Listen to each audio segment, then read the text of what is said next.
Hi, this is Dr. Andrew Hahn, and once again, I am speaking to you from my library in Waltham, Massachusetts.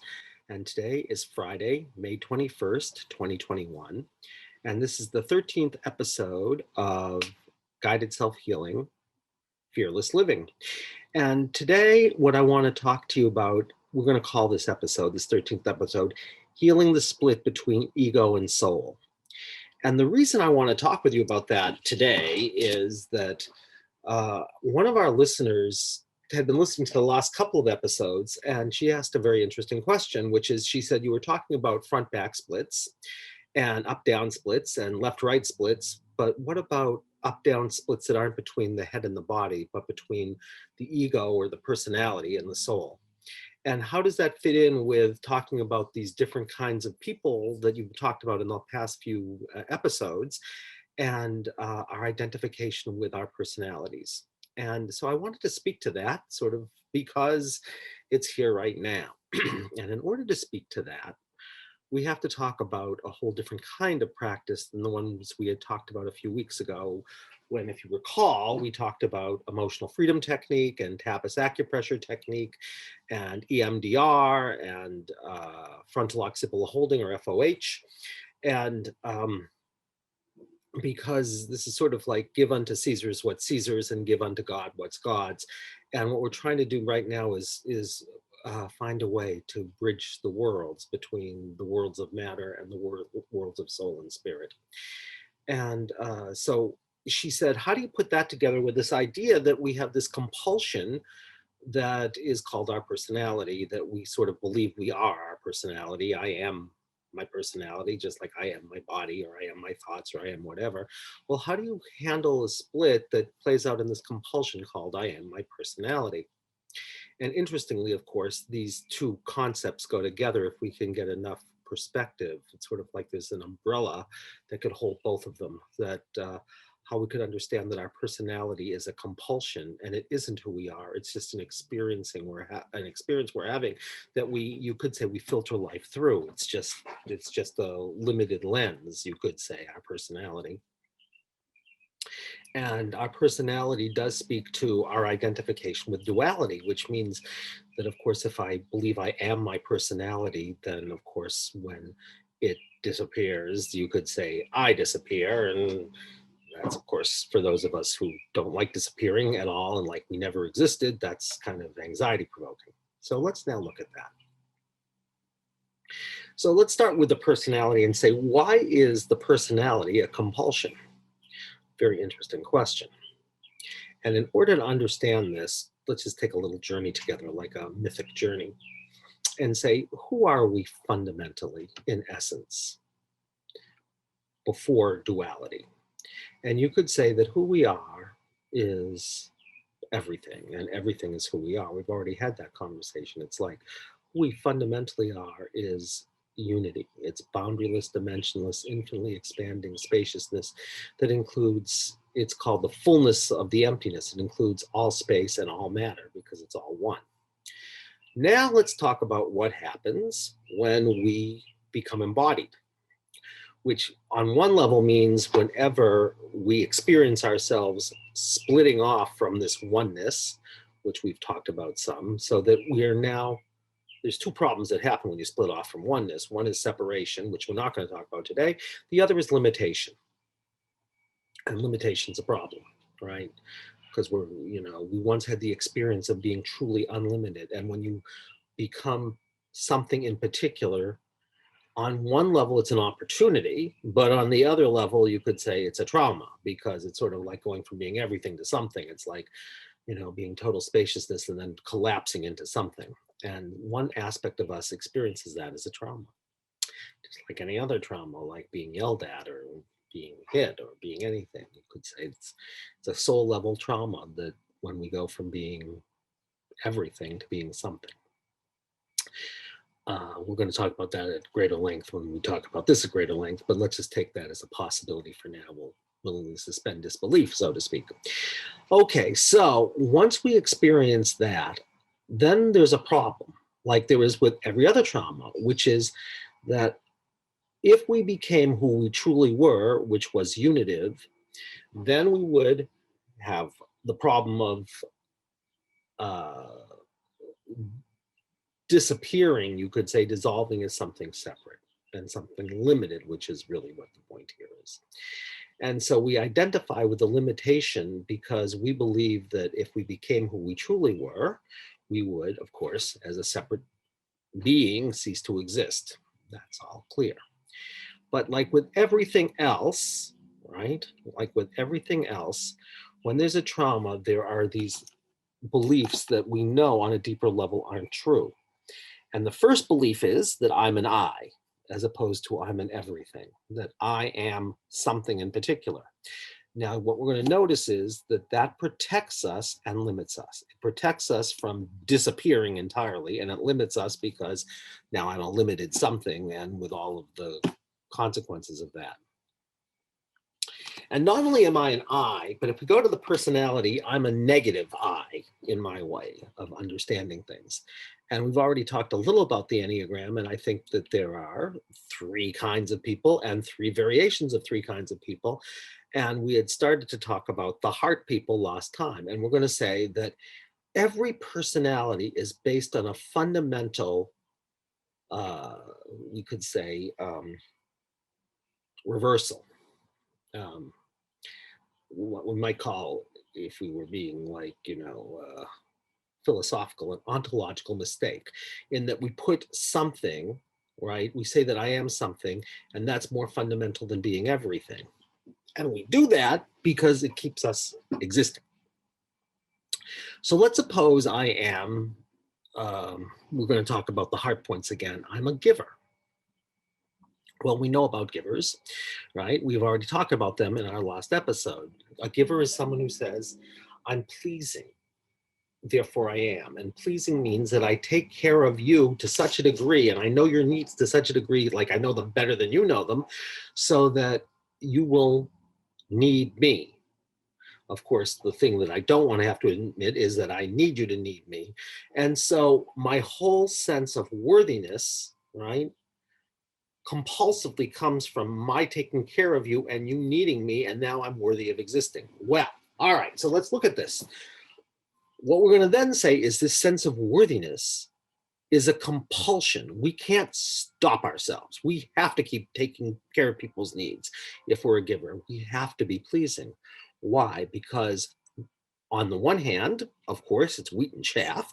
We want to take care of people's needs altruistically. We want to do that. But there is a whole other way that we're doing this, which we could call, in this case, the chaff, so to speak, which is we're not taking care of their needs to take care of their need.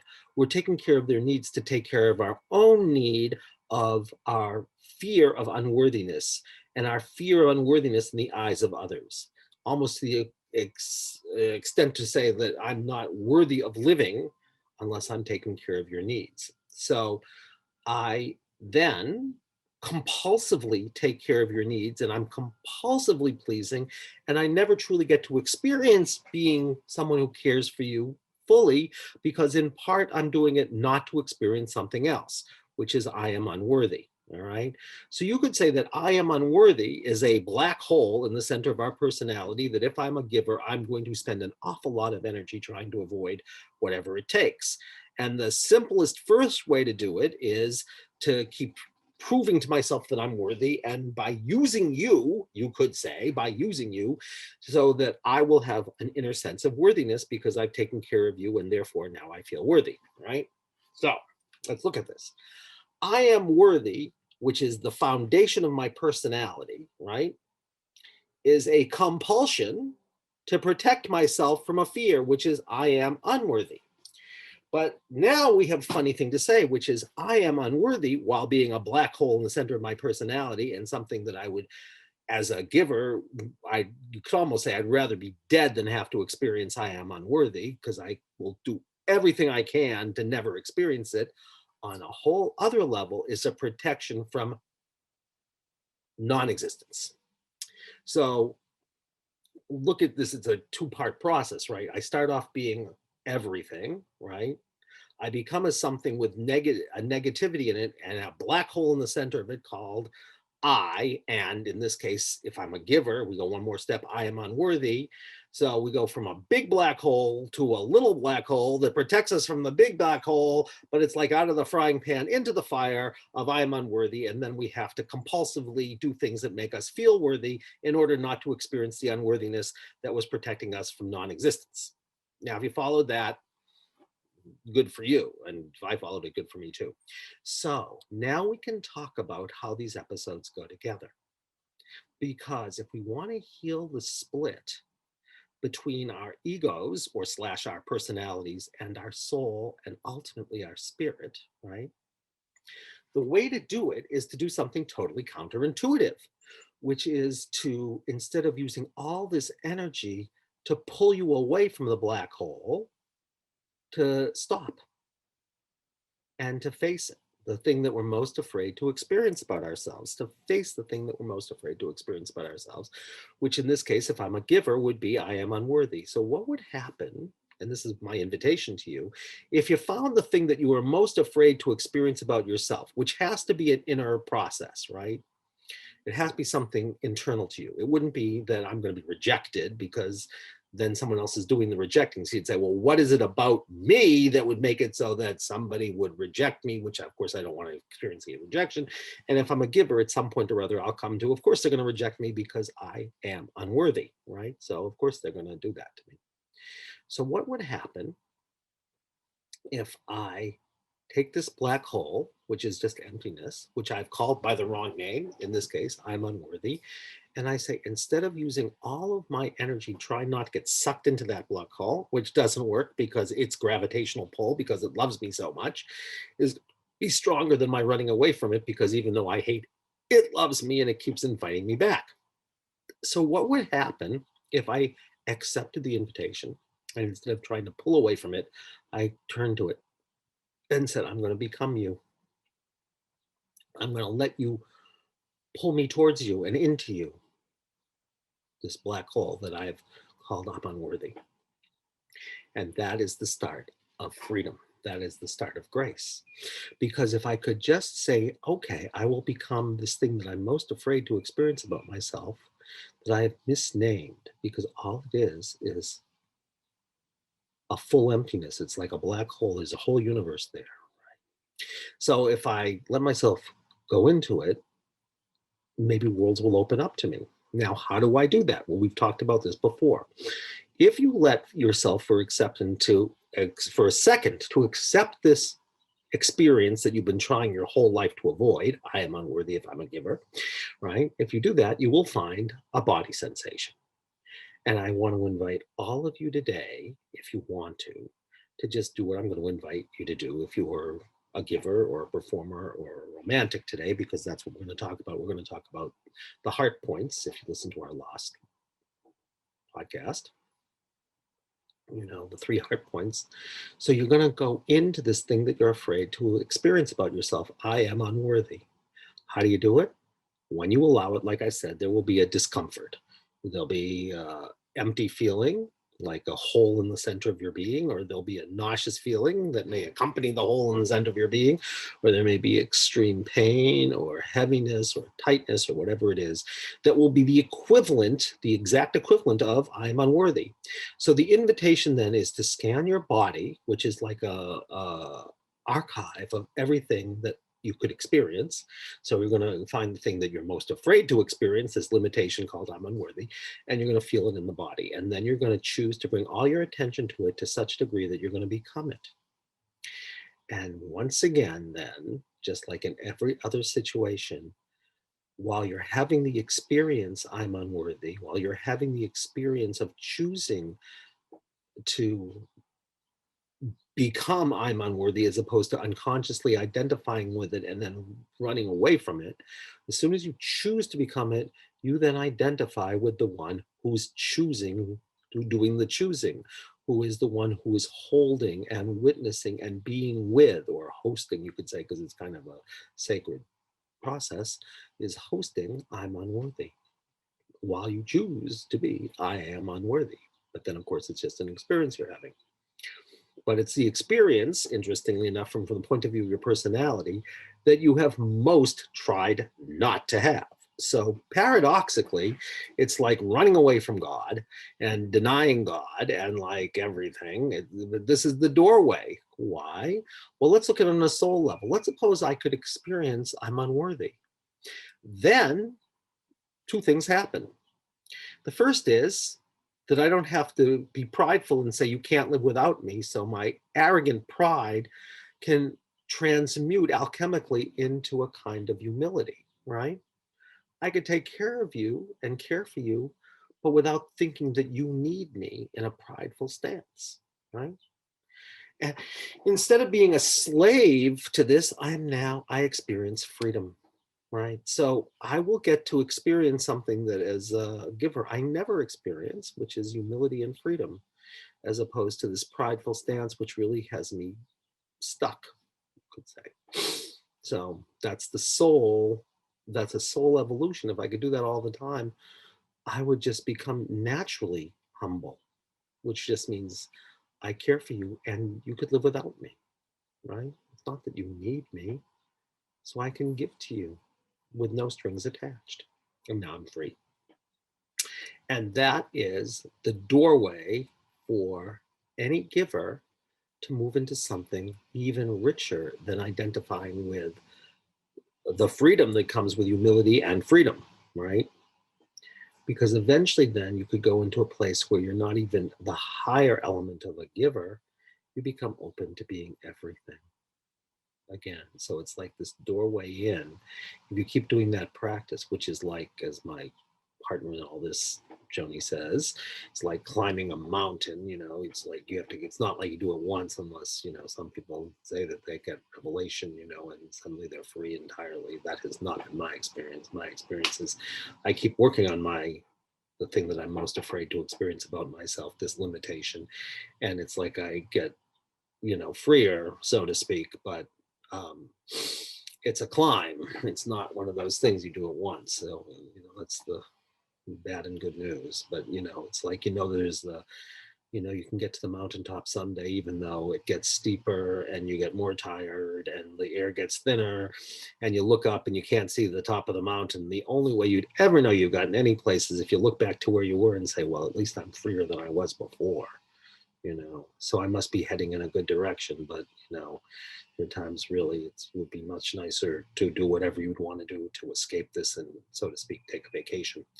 But of course, you always have to come back. So that's the practice. The practice is to find the thing that you're most afraid to admit about yourself. And when you do that, you won't believe that you are your personality. You will realize that your personality comes out of one core experience. If I'm a giver, the core experience means compulsively I have to feel worthy in the particular other's eyes. And then you can know anything you want to about a giver because you'll know what's motivating them, right? Compulsively motivating them. So you say, well, what would that person be like if they had to do that? Well, they'd have to be upbeat, they'd have to be pleasing, they'd have to be kind of comic, so to speak, extroverted. They would certainly know how to take care of everybody's needs. They would certainly want appreciation for it. If they didn't get it, they get angry. I mean, you could begin to extrapolate the whole thing, right? And say, oh, that's my personality. Yeah, it's your personality because it's like, say, thank you to your personality. It's just a protector that's keeping you stuck, so to speak, because you call it in and say, like, can you please protect me from being who I really am? Because if I do that, I'm going to be scared to death that I'll stop existing. So let's identify with something limited and negative, all that, right?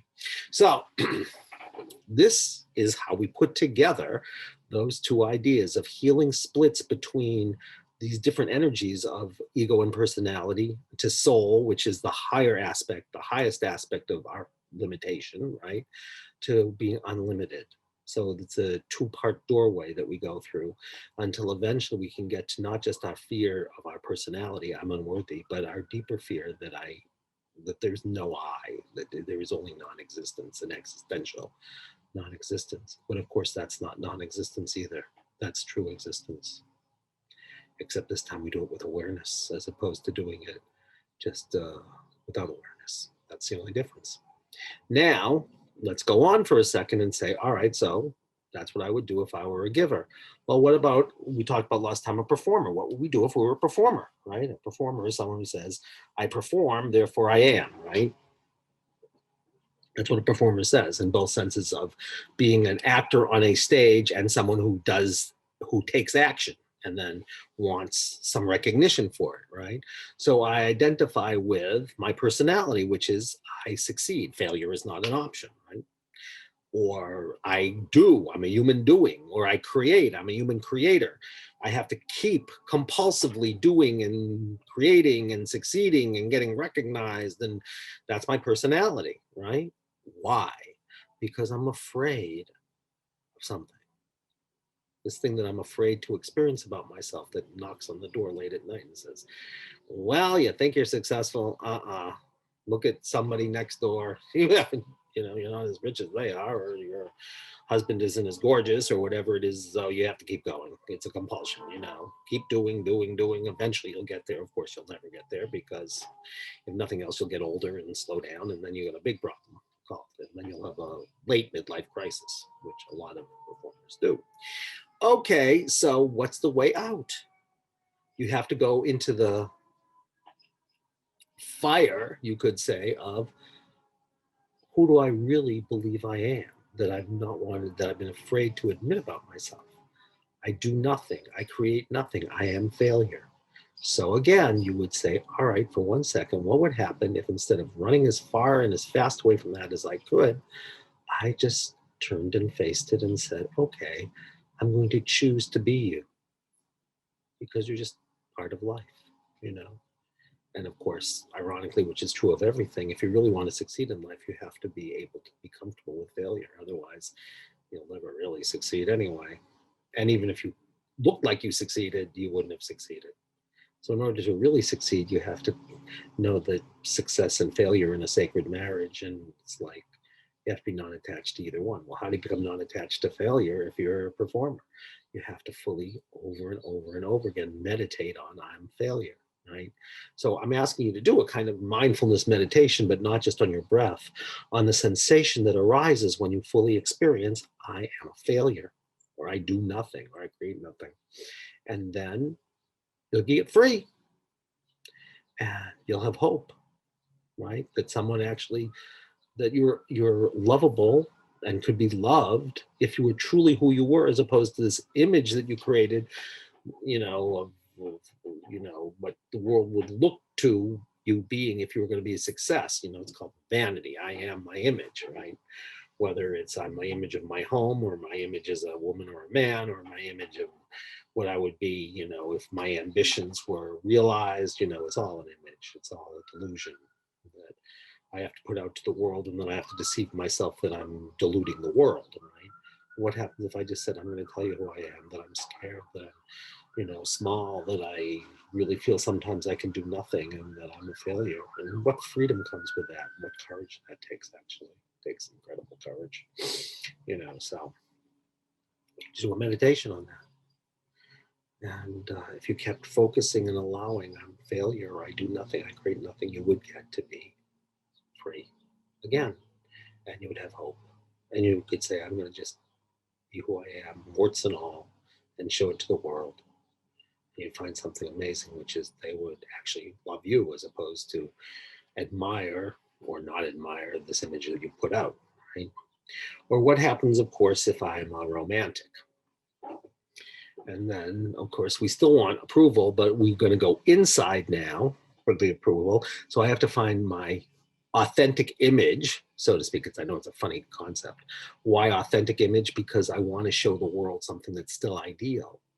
So it's a image of authenticity that could have all kinds of things going on with it that's melancholic and everything. But I don't want to show you what I'm most ashamed of to admit about myself, because then, of course, you wouldn't love me, because I wouldn't be special. I'd be ordinary and I'd be defective, and I don't want the world to know that. So I have to present this idealized image to cover over this sense of lack, this denigration of there's something wrong with me, which is that I'm ordinary, which is really, if you really look at it and you're romantic, I'd rather be dead than be ordinary. And I always feel like I'm defective. So there's something wrong with me, and then I'm going to spend my whole life trying not to do that. But of course, since it's the internalization of despair, it's closer to the surface, points, right? Because we know all, excuse me, we know all heart points are in a special relationship with despair.